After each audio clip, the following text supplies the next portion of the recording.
Welcome to the Courage to Change with Karen podcast, the place where we get real about addiction recovery and celebrate the victories against struggle. I'm Karen Gardenier, your navigator on this journey of healing, committed to uplifting families touched by addiction. Together, let's unravel the intricate dance of mind, body, and spirit with compassion, tenacity, and steadfast commitment.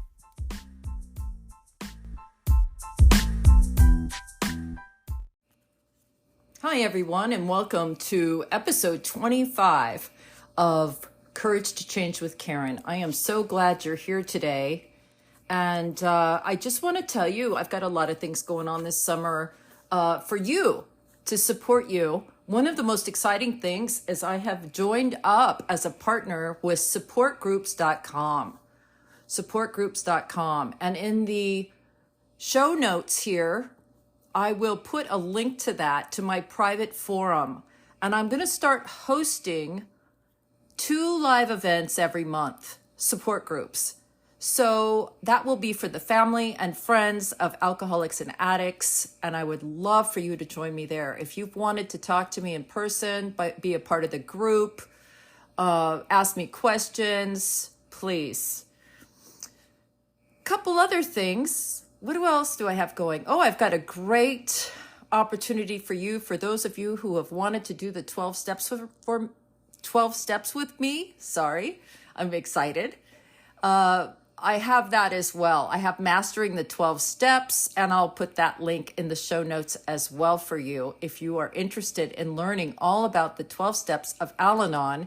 And you're interested, even if you've done them yourself, maybe you want a foolproof, easy peasy way to take someone else through the steps. This is it, because I supply all the step sheets, all the readings, all the meditations, everything is there for you. I have been wanting to do this for so long. I have people that listen to this podcast from all over the world. And it has always been a challenge for me to get this information to people in different time zones. And I am excited about this. I wanted to make sure I got this done before I died. Not that I'm planning on dying, but I wanted to make sure I left this behind as a legacy. This is how important it is for me to do this. So I'm just really excited. It's there, and I'm excited for it. So the link is in my show notes as well.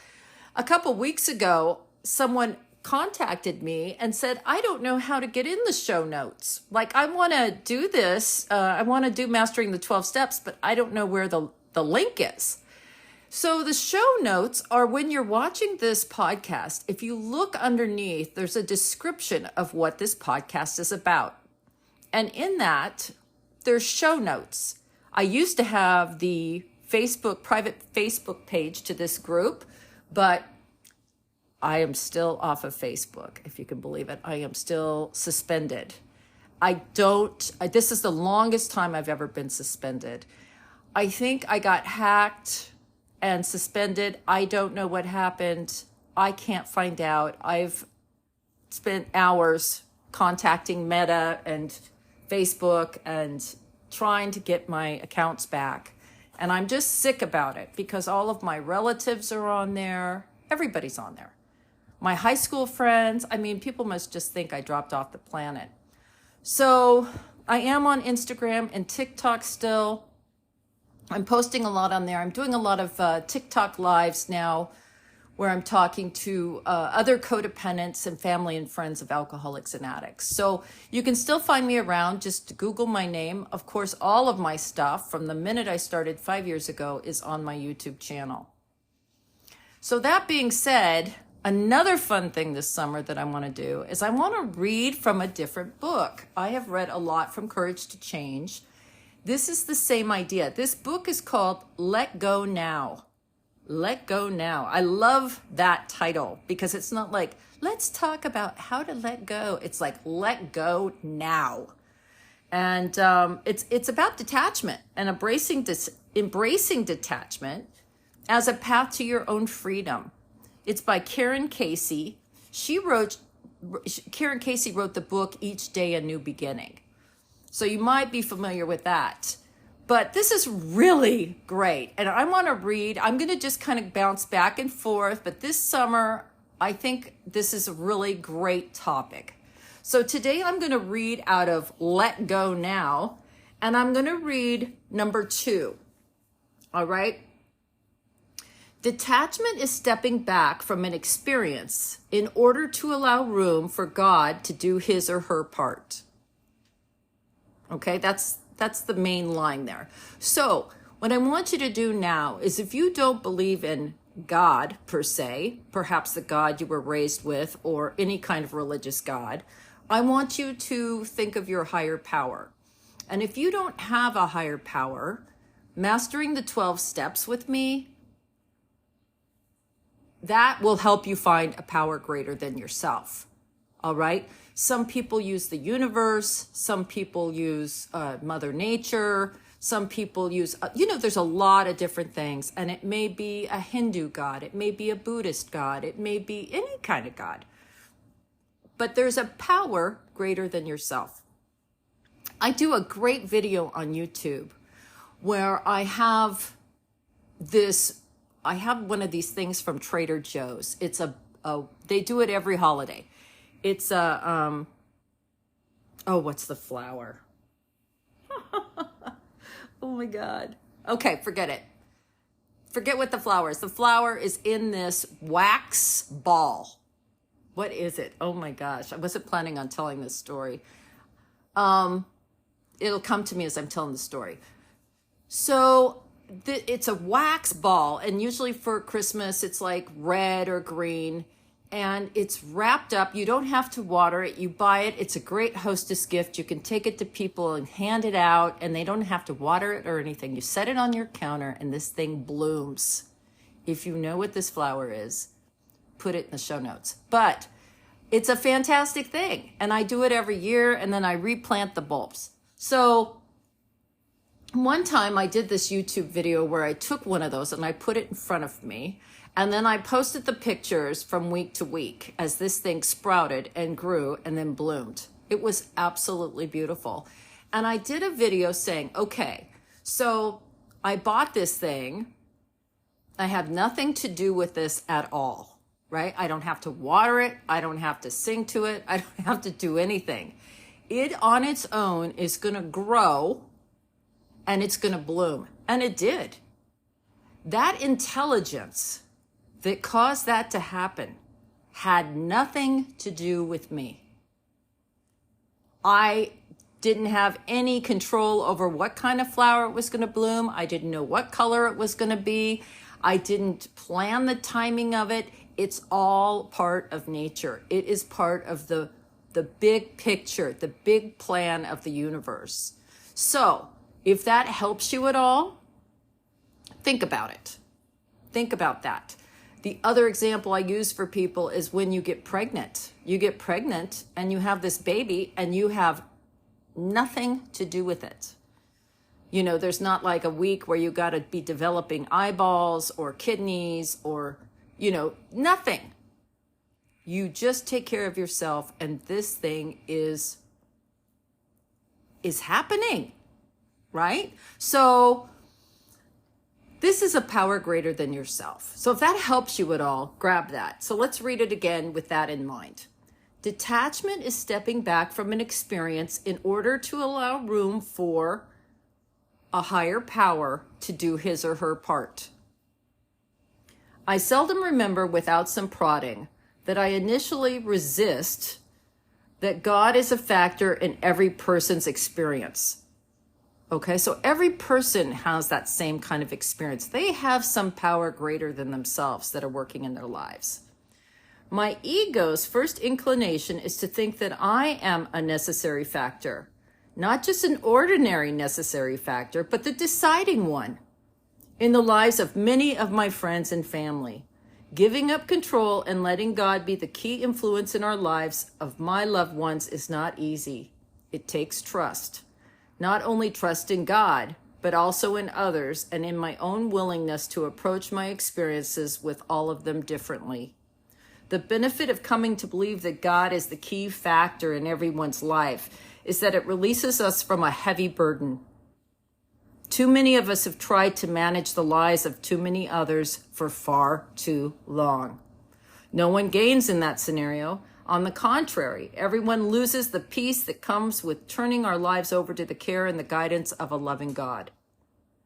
Keeping a mental note of all the times I step away from an experience that isn't mine to control will fill me with a sense of empowerment.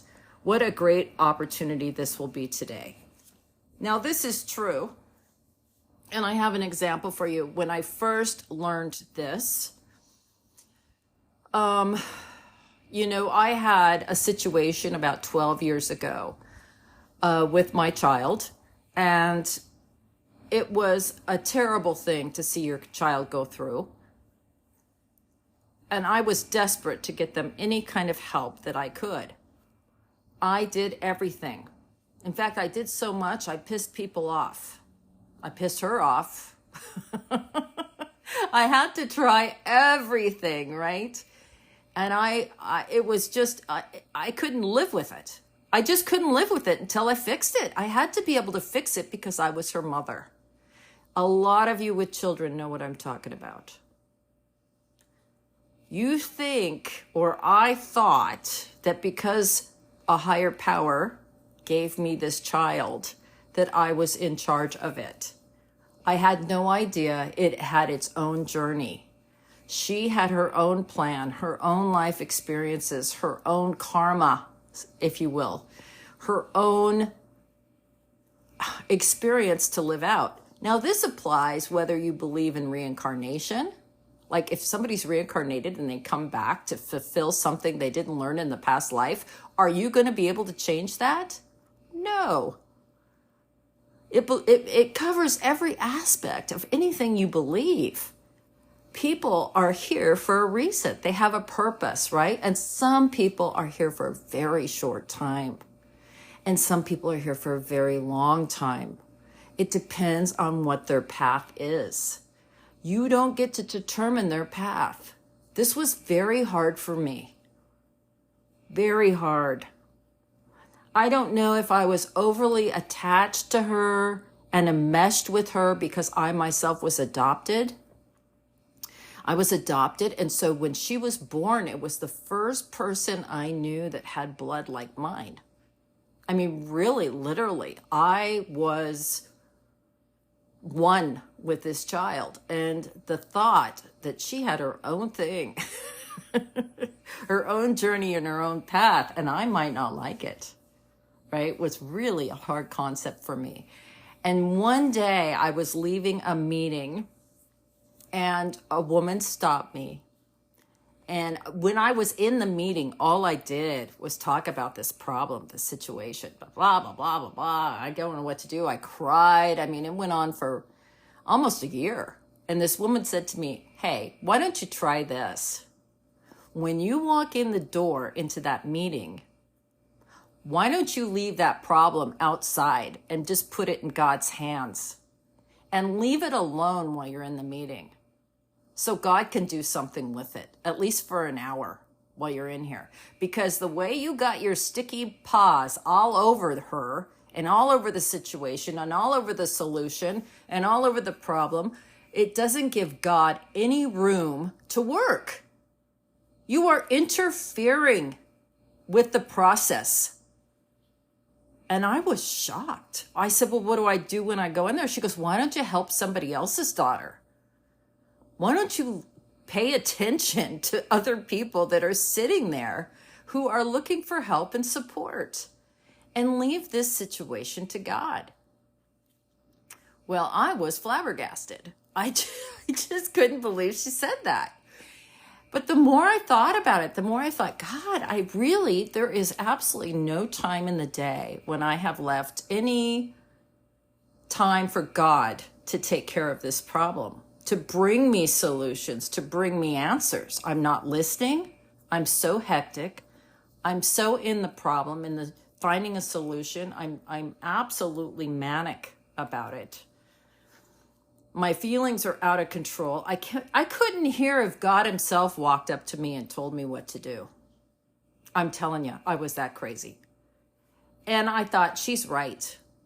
You know, God could be supplying me information that I need, or this higher power, whatever you want to call it, that would be presented in a book or a TV show or somebody says, right? But I couldn't hear it, see it, read it, feel it, because I was busy. I was manically busy trying to control the situation. It took a long time, but I finally got it. I have to leave things in a higher power's hands. I have to see what's going to happen. I have to wait a minute. I don't know why I felt so urgent at the time, because I was desperate. I was desperate. I didn't want her feeling this way. I didn't want her life to be this way. I get it. I wanted more for her. I had expectations of what her life would be, and this was not it. It was a devastating blow, but I had to really accept the fact that I'm not in charge. I had to watch the show, not be the show. I had to get busy helping other people, taking care of myself and my responsibilities, so that God had a chance to work. No, there is no end to the story. There's no happy end. The problem is still the same. It's very difficult. That's why I talk so much about mental health. I talk about codependency. I talk about family relationships, alcoholism, addiction, is because I know what it's like to have to leave a problem alone and accept that if there was something I was supposed to do, I'd do it. And if there's something God wants me to know, I'll do it. But right now, there's not. I am powerless over this situation. I am powerless over her, and I have to let her have her own journey. And I am telling you, it has been quite a ride. At some point on this journey, I was so over helping and over involved that she said to me that this was so disrespectful of me. It really came off to her like I didn't think she could handle her own life. And I was shocked. I thought she'd be grateful. I thought she'd be like banging down my door with what a great mother I was. But instead, she said I was disrespectful. And I see that now. The more I interfere in other people's lives, it's very disrespectful to them. It doesn't give them a chance to do anything. It doesn't give them a chance to learn and grow and make their own mistakes. And while the results always aren't a Norman Rockwell ending, I have learned to take care of myself. I've learned to have my own life. I've learned to exist with a problem that I cannot control. And that's what I hope for you. By going to Al-Anon, Nar-Anon, any 12-step program does not mean you're going to be able to change your situation. What it means is you're going to be able to live with your situation and enjoy your life, regardless of what happens. You're going to be useful and helpful to others, and you're going to be happy. Think about what I've said today. Detaching is a sign of respect. It takes a lot of trust. It takes a lot of looking at the big picture. It takes a lot of practice and a support. So, I hope that helps you. At least it gives you something to think about. I'd love you to join me on supportgroups.com and do some groups on this. Do some inner work with you individually. If you're interested, join me there.